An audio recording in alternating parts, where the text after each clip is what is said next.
the true alpha who rejected all until her. The snow fell heavy on the border territories that night. The forest stood silent under a pale moon, its ancient trees casting long shadows across the frozen ground. Most wolves stayed close to their dens, sheltered from the bitter wind that howled through the pines. Derek Hale stepped through the tree line, his boots breaking the fresh powder with each measured stride. He had been patrolling for 6 hours straight, longer than necessary, longer than wise. His face showed no exhaustion, though his muscles carried the weight of constant vigilance. His red eyes cut through the darkness like beacons, scanning every movement, every scent, every potential threat. Before we begin, don't forget to like this video, hit subscribe, and comment where you're watching from. Now, let's get started. Everyone in the territory knew him. The true alpha who ruled without mercy or weakness. The wolf who turned his pack into the most feared force in 3 states. His power was absolute, his word was law, and his heart was stone. But he was also the alpha no one could reach. Many tried. Beautiful she-wolves from powerful bloodlines. Ambitious betas, seeking to elevate their families. Even visiting alphas from distant territories, hoping an alliance through mating would secure their future. But Derek always said the same thing. I don't need a mate. To him, bonding was a liability. Emotional attachment made you vulnerable, made you weak, made you choose heart over duty. Power, control, and pack survival were all that mattered. Love was a disease that killed alphas faster than silver. He pulled his collar higher against the wind and moved toward the eastern perimeter, where his truck waited half a mile away. Snow crunched under his weight, each step deliberate and silent despite his size. Then he stopped. A shape lay crumpled against the base of an old oak tree. At first, he thought it was just a deer carcass. Animals often collapsed in the cold after injury or sickness, and the scavengers would handle it by morning. He almost kept walking. But then the moonlight shifted through the branches and hit her face. It was a young woman, an Omega. Her lips had turned blue, her body trembling so violently he could see it from 10 feet away. She wore a thin canvas jacket, soaked through and frozen stiff, offering no protection against the killing cold. Her eyes were closed, her breathing so shallow he almost missed it. Derek's jaw tightened. He hated complications, hated distractions, hated anything that pulled focus from his mission. But something made him step closer. Something in her fragile, broken form reminded him of the night his family died. The night he learned that caring about anyone made you a target, made you bleed. He knelt beside her and pressed 2 fingers against her throat. Her pulse fluttered weak and irregular beneath frozen skin. Damn it, he muttered, voice rough as gravel. If he left her here, she would be dead within the hour. Maybe less. For the first time in 5 years, Derek Hale's iron control wavered. He slid one arm beneath her shoulders and another under her knees, lifting her against his chest. She weighed almost nothing, like she was made of snow and desperation. Without allowing himself to think, without questioning the instinct screaming through his blood, he turned back toward his territory, toward his den, toward the one place no Omega had ever been allowed to enter. Kate woke slowly, awareness returning in fragments. White ceiling beams. The smell of pine and smoke. Warmth. She blinked, trying to piece together what happened. The forest. The cold eating through her jacket. Her legs giving out. The darkness pulling her under. She sat up too fast, and the room spun. She gripped the edge of the bed, fighting for balance. That's when she saw him. A man stood near the stone fireplace, his back to her, one hand braced against the mantel. He was tall, powerfully built, with long dark hair that fell past his shoulders. When he turned, his face looked carved from granite, all sharp angles and hard lines. But it was his eyes that stopped her breath. Red. Glowing faintly in the firelight, predatory and ancient and utterly unreadable. "You fainted," he said, his voice low and controlled, each word deliberate. Kate swallowed hard. "Where am I?" "My territory," he replied, turning his gaze back to the fire. "You're lucky I found you." She shivered despite the blankets. "Thank you. I didn't mean to trespass." "You should be more careful," Derek said, his tone flat. "Do you know you could have died out there?" Kate lowered her eyes. She didn't want to cry. Didn't want to show more weakness than she already had. Life as a lone Omega had been brutal. No pack meant no protection, no resources, no safety. She'd been running for 3 weeks, sleeping in abandoned cabins, eating whatever she could scavenge. That night, she'd pushed too far, stayed out too long, and her body finally gave up. "I didn't mean to be a burden," she whispered. Derek turned his full attention on her for the first time. For a moment, he saw something he never expected. Strength hiding inside fragility. Her hands were scarred from survival, calloused and rough. But her eyes were clear, honest, unbroken despite everything trying to break her. She didn't beg, didn't grovel, just met his gaze with quiet dignity. "You need rest," he said finally, his voice slightly less harsh. "We'll discuss what happens next in the morning." Kate's stomach dropped. What happens next? She knew what that meant. He would either send her away to die slowly or turn her over to whatever pack claimed these lands. Either way, she had maybe hours before her brief safety ended. When Derek left the room, pulling the heavy door closed behind him, Kate knew one thing with absolute certainty. Her real fight had just begun. The next morning, Kate woke to the sound of footsteps approaching the door. The footsteps stopped just outside. Kate held her breath, watching the door handle turn with agonizing slowness. But it wasn't Derek who entered. A younger wolf, maybe 19 or 20, stepped inside carrying a tray. His eyes widened when he saw her sitting up, and something like fear flickered across his face before he quickly set the food on the small table and backed toward the exit. "The alpha says you eat," he muttered, not meeting her eyes. "And you stay in this room." He was gone before Kate could respond, the door closing with a heavy thud that sounded too much like a cell locking. She stared at the tray. Bread, meat, water. Simple food, but more than she'd seen in days. Her stomach twisted with hunger, but her mind screamed warnings. Eating his food meant accepting his hospitality. Accepting his hospitality meant acknowledging his authority over her. And acknowledging his authority meant she was no longer just a guest. She was his responsibility, his problem, his captive. Kate stood on shaky legs and moved to the single window. Through the frosted glass, she could see the compound below. Wolves moved between buildings with military precision, each one radiating the kind of strength that came from belonging to a powerful pack.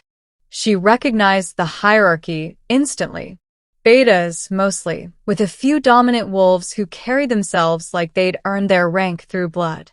And then she saw him. Derek stood in the center of the training yard, his presence commanding every eye even when he stood perfectly still.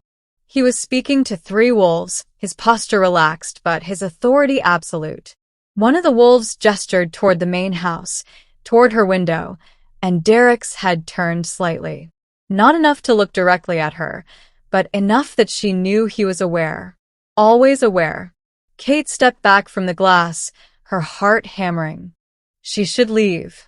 Every instinct screamed at her to run before the territorial pull of an alpha's den became too strong, before her omega nature mistook captivity for safety. She'd heard the stories. Omegas who stayed too long in an alpha's territory sometimes couldn't leave, their biology betraying them, binding them to a wolf who would never see them as anything but a burden. But when she tried to imagine walking out that door, her body refused to cooperate. Fear locked her muscles tight. Fear of the cold outside. Fear of being alone again. Fear of dying in some frozen forest with no one to remember she'd ever existed. And underneath the fear, something worse. Something she didn't want to name. Attraction. Not to his face or his power, though both were undeniable, but to the way he'd lifted her like she weighed nothing. The way his voice had softened, just barely, when he told her to rest. The way his den smelled like safety, like strength, like everything her Omega instincts had been searching for since she lost her pack. Kate pressed her palms against her eyes. She was going insane. Stockholm Syndrome mixed with biology, creating a trap she couldn't escape. 3 days passed in suffocating routine. The young wolf brought food. Derek never entered.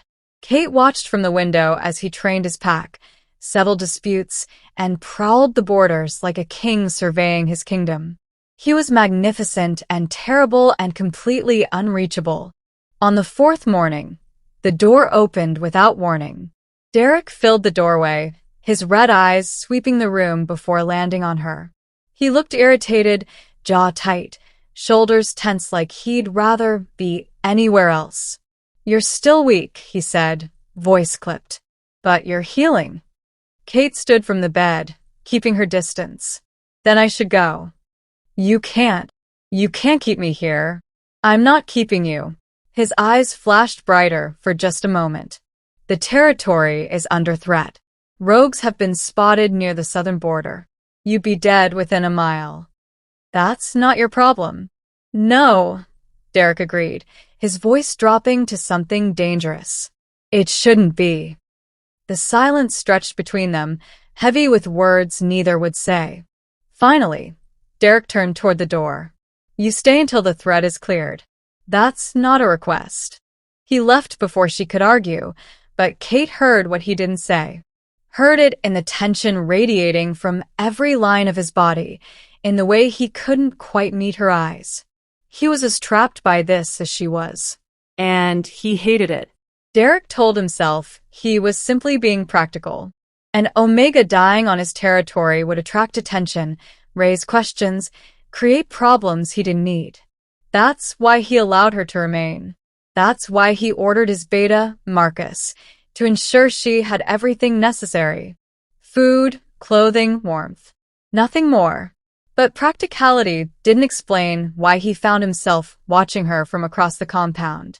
She'd been given permission to walk the grounds, though 2 guards shadowed her movements at all times. Derek observed from the main house as she moved through the snow-covered garden, her borrowed coat too large for her frame. She touched the frozen branches of the bare trees with careful fingers, like she was greeting old friends. What struck him wasn't her beauty, though he couldn't deny she had a quiet grace that made his wolf stir uncomfortably. It was her composure. She never complained about the guards, never asked for more than what was offered, never wept or trembled or showed the desperate, clinging behavior he'd seen from other Omegas seeking pack protection. She simply existed, self-contained and watchful, like she'd learned long ago that begging changed nothing. Derek hated that he noticed, hated that he respected it. Alpha. Marcus appeared at his shoulder, his expression troubled. "We need to talk." Derek turned from the window. "About?"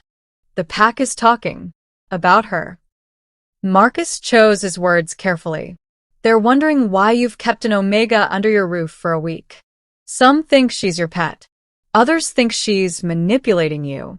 And what do you think?" Marcus hesitated. "I think you've never let anyone stay this long before. I think they're scared of what it means." Derek's jaw tightened. He'd heard the whispers himself, caught fragments of conversation that died the moment he entered a room. The word weakness, repeated like a curse. His pack had been built on strength, on the absolute certainty that their alpha could not be compromised, could not be distracted, could not be softened by something as common as an Omega bond. "She leaves when the threat is cleared," Derek said flatly. "Until then, anyone who questions my decisions can challenge me directly." No one would. They all knew better. But Marcus wasn't finished. "Elena approached me yesterday. She wanted to know if the Omega was being kept for breeding purposes.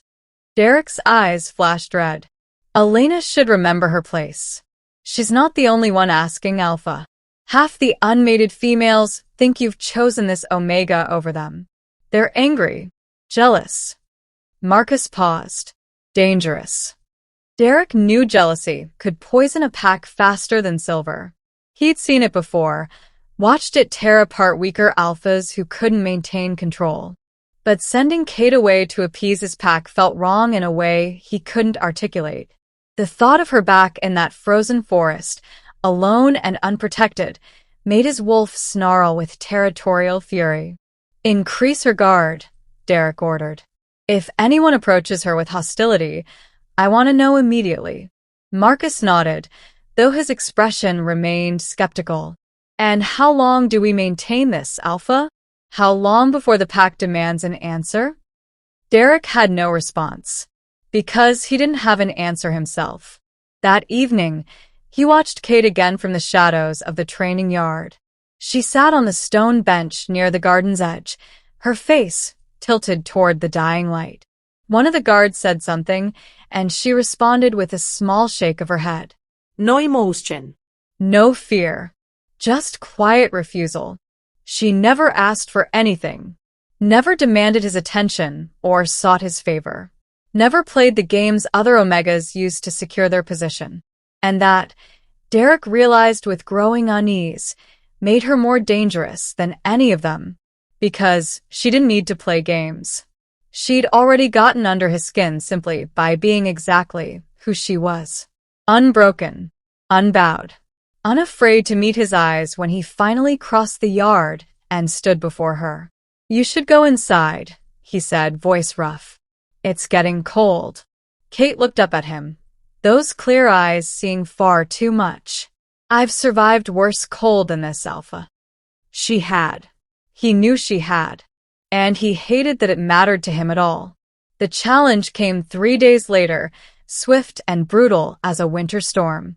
Derek was reviewing Border Patrol reports when Marcus burst through the door, his face pale. Alpha, you need to come now.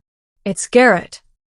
Derek was moving before Marcus finished speaking, his wolf rising to the surface with predatory speed. He knew Garrett, a dominant beta who'd been questioning Derek's authority in subtle ways for months. Always testing boundaries, always pushing just far enough to create doubt without crossing into open rebellion. Until now. Derek reached the courtyard to find a circle of wolves gathered, their attention fixed on the scene at the center. Garrett had Kate backed against the stone wall, his body blocking her escape. She stood perfectly still, chin raised, refusing to cower, even as Garrett's hand reached toward her throat. Just wanted to see what's so special about the Alpha's pet, Garrett was saying, loud enough for everyone to hear. Maybe if I take a taste, I'll understand why our leader has forgotten what it means to be strong. Derek moved with lethal silence, crossing the distance in seconds. His hand closed around Garrett's wrist, crushing bone with a sickening crack. Garrett howled, dropping to his knees, but Derek didn't release him. You touched what's mine, Derek said, his voice dropping to something inhuman, something ancient and merciless. His red eyes blazed like fire in the dim light. Do you understand what that means? Garrett's face went white with pain and terror. Alpha, I didn't. Derek drove him into the ground, one hand around his throat. The circle of wolves stepped back, some averting their eyes from the violence they knew was coming. Kate watched, frozen, as Derek's wolf threatened to tear through his human skin. If anyone else questions my judgment, Derek said, his voice carrying across the silent courtyard, if anyone else approaches her without my permission, I will rip out their throat and mount their head on the border as a warning. He released Garrett, who scrambled backward, cradling his shattered wrist. The message was clear. Absolute. Final. Derek turned to Kate, his eyes still burning red, searching her face for fear or gratitude or anything that would make sense of the rage still pumping through his veins. But she just looked at him with that same steady gaze, unreadable and infuriatingly calm. "Inside," he ordered. Now. She obeyed without argument, and Derek forced himself not to follow. Not to check if Garrett had left marks on her skin. Not to acknowledge the possessive fury still demanding he eliminate every threat within 100 miles. But 2 hours later, when Marcus found him in his office, the news shattered what remained of his control. Rogues breached the eastern perimeter. "They're moving fast, Alpha, and they're heading toward the main house." Derek was already running. He found Kate in the garden where she'd been allowed to walk, her guards lying unconscious in the snow. 3 rogues circled her, their eyes yellow with bloodlust and madness. She'd armed herself with a fallen branch, holding it like a weapon despite her trembling hands. The largest rogue laughed. "The true Alpha's whore. Our employer will pay extra for her head." Derek hit him like an avalanche, all teeth and claws and unrestrained violence. The rogue didn't have time to scream before Derek tore his throat open. The second one lunged, and Derek met him midair, their bodies crashing through the frozen fountain in an explosion of ice and blood. The third rogue saw his opportunity. He moved toward Kate with supernatural speed, claws extended, mouth open in a snarl of victory. Derek threw himself between them, feeling the claws rake across his shoulder as he shielded her body with his own. Pain exploded through him, but he didn't falter. His red eyes met Kate's, and for one suspended moment, she saw past every wall he'd built. She saw fear. Real, unguarded, devastating fear. Not for himself. For her. Derek killed the third rogue with his bare hands, then stood swaying in the blood-stained snow, his breath coming in ragged gasps. Kate reached toward him, and he caught her wrist, his grip gentle despite the violence still radiating from every line of his body. "Don't," he whispered, though he didn't know if he was warning her or begging her. "Don't make me feel this. Don't make me care. Don't make me choose between strength and the one thing that might destroy me." But it was already too late. Kate found him on the roof of the main house 2 nights after the attack. The pack healer had stitched his shoulder, but Derek stood at the edge like the wound meant nothing, staring out at the forest that stretched endlessly in every direction. The moon hung fat and silver above them, painting everything in cold light. "You shouldn't be up here," he said without turning around. "Neither should you. Not with that injury." Ihil fast. Kate moved closer, close enough to see the tension in his shoulders, the way his hands gripped the stone ledge like he was holding himself back from something. She'd rehearsed this conversation 100 times in her mind, but now that the moment had come, the words felt like stones in her throat. "You need to let me go," she said quietly. Derek's head turned slightly, though he still didn't look at her. "The rogues are still out there. More of them. Whoever sent them isn't finished." "That's not what I mean." Kate forced herself to breathe, to stay steady. "Your pack is fracturing because of me. They see me as your weakness. And they're right." Now he turned fully, his red eyes finding hers with an intensity that made her breath catch. "They're wrong. Derek. You think I don't see it?" His voice dropped to something raw and dangerous. "You think I don't hear them whispering that I've gone soft, that an Omega has compromised everything I built? I hear it all. Every word. Every doubt. Then why keep me here?" Kate's voice broke despite her best efforts. "Why not just let me go? I'm nothing to you. I'm no one. I'm just another burden you don't need." Derek closed the distance between them in 2 strides, his presence overwhelming, his wolf rising so close to the surface that his eyes blazed like fire. "You are not a weakness," he said, his alpha voice rough as gravel, resonating with a command that went bone deep. "Don't ever say that again." Kate stared up at him, heart hammering. "Then what am I?" The question hung between them, heavy with everything neither had said. Derek's jaw tightened, his hands flexing at his sides like he was fighting the urge to reach for her. I don't know, he finally admitted, the honesty cutting deeper than any lie. But you're not nothing. He turned away, dismissing her, closing himself off again behind those impenetrable walls. Kate stood frozen for a moment, then forced herself to leave, to go back to her room, to stop hoping for something that could never exist between a true alpha and a broken omega. But she made it only halfway down the stairs before the cold hit her. The temperature had dropped viciously, the kind of cold that killed, and she'd left her coat in the room. Her body began to shake, violent tremors she couldn't control, her breath coming in visible clouds. She tried to keep moving, tried to make it to shelter, but her legs gave out on the landing. She sank against the wall, wrapping her arms around herself, cursing her weakness even as her teeth chattered too hard to form words. Then warmth enveloped her. Heavy fabric settled around her shoulders, carrying the scent of pine and smoke and something undeniably male. Derek's cloak. His personal cloak, the one that marked his status, that carried his scent like a brand. Derek knelt before her, his eyes no longer burning but watchful, almost tender in the moonlight streaming through the window. He pulled the cloak tighter around her body, his hands lingering at her shoulders. "This stays on you," he said, his voice low and absolute. "Anyone who sees it will know exactly what it means." Kate's heart stopped. Every wolf in the territory would recognize his scent, would know that she wore the alpha's protection, would understand the claim he was making, intentional or not. "Derek, you can't." "I just did." His red eyes held hers, and Kate saw the truth he couldn't speak. Saw the battle raging inside him between what he'd always believed and what his wolf demanded. Saw the moment he stopped fighting and simply accepted the inevitable. She was his.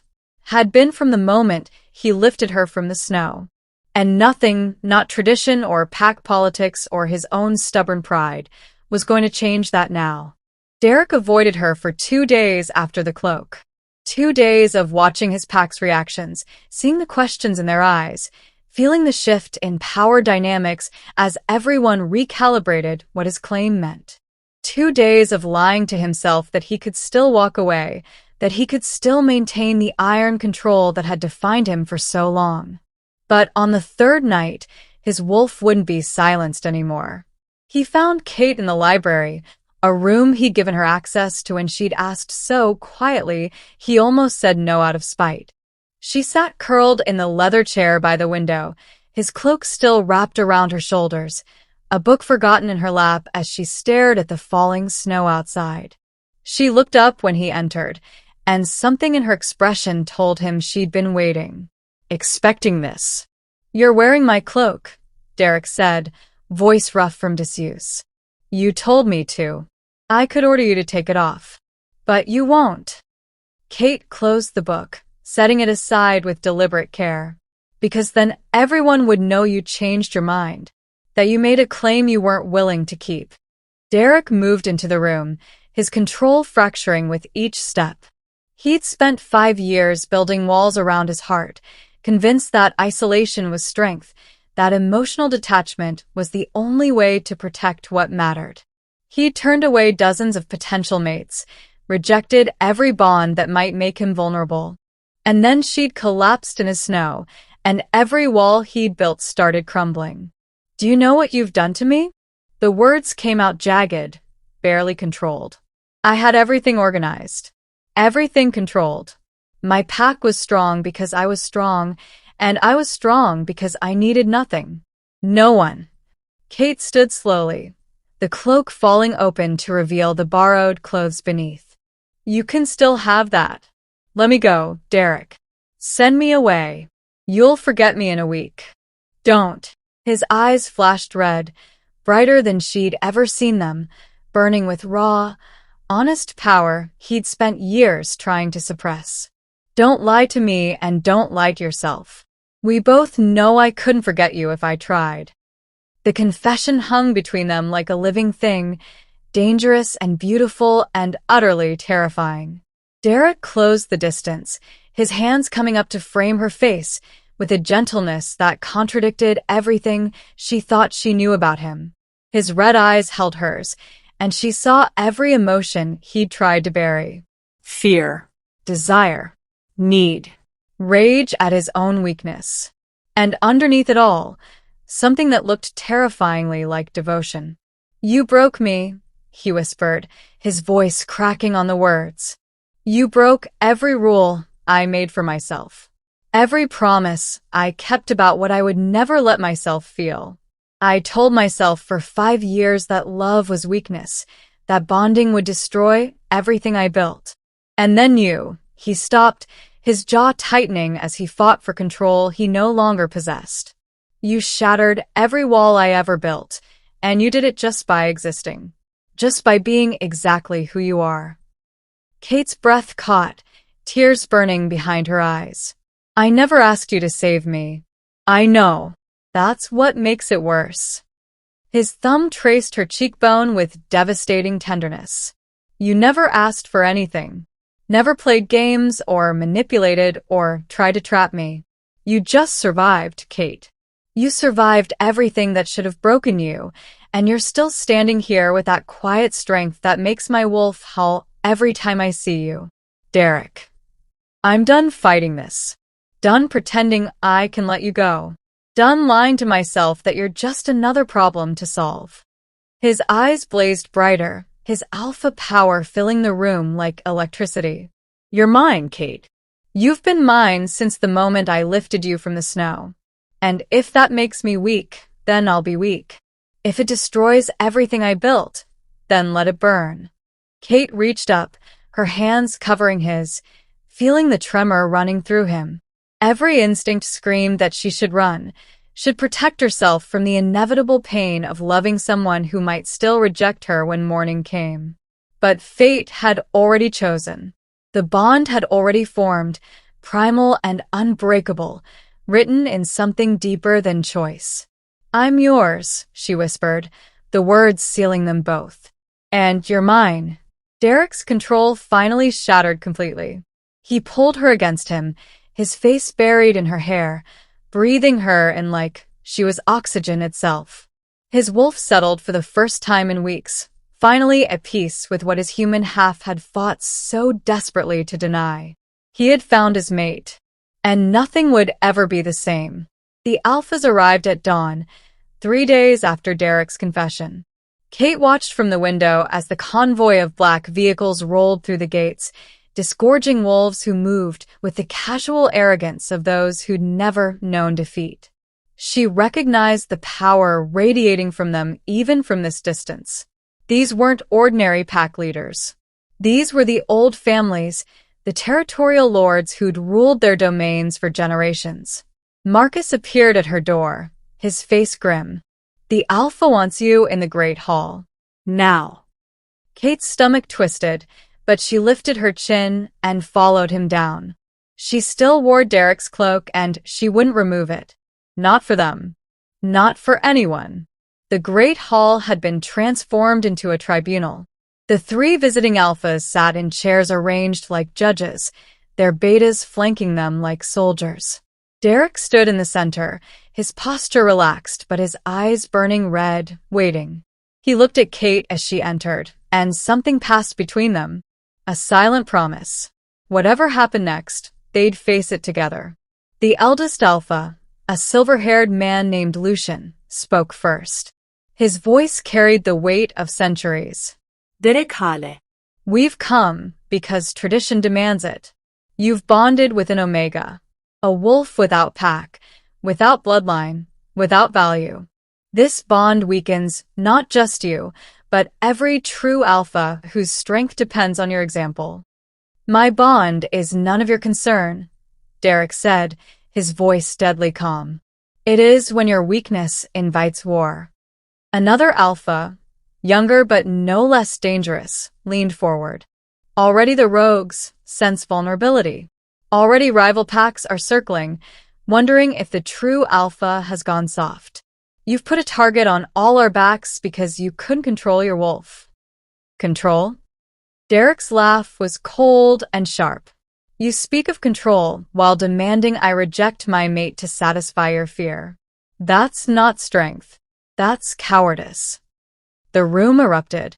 Betas growled, hands moving to weapons. The alphas rose from their seats, power crackling through the air like lightning. But Derek didn't move, didn't flinch, his red eyes blazing brighter than any of theirs. You think an omega makes me weak? Derek's voice dropped to something primal, something that made even the oldest wolves step back. You think love is a liability? Then you've already lost. You're so afraid of feeling anything that you've forgotten what it means to be whole. He turned, extending his hand to Kate. She crossed to him without hesitation, taking his hand, feeling his strength flow into her. Together, they faced the tribunal. I spent 5 years believing what you believe, Derek continued. That isolation was power. That emotional detachment was strength. I built an empire on that lie, and I was hollow, empty, powerful but incomplete. His grip on Kate's hand tightened. She didn't make me weak. She showed me what I was missing. The true alpha isn't the one who stands alone. It's the one who's strong enough to accept his mate, to acknowledge his heart, to understand that real power comes from completeness, not isolation. Lucian's eyes narrowed. And if we reject this? If we declare your bond invalid and demand you choose between the Omega and your territory, then I choose her. Derek's words were absolute, final, unshakable. Every time, without hesitation. And if that means war, then bring it.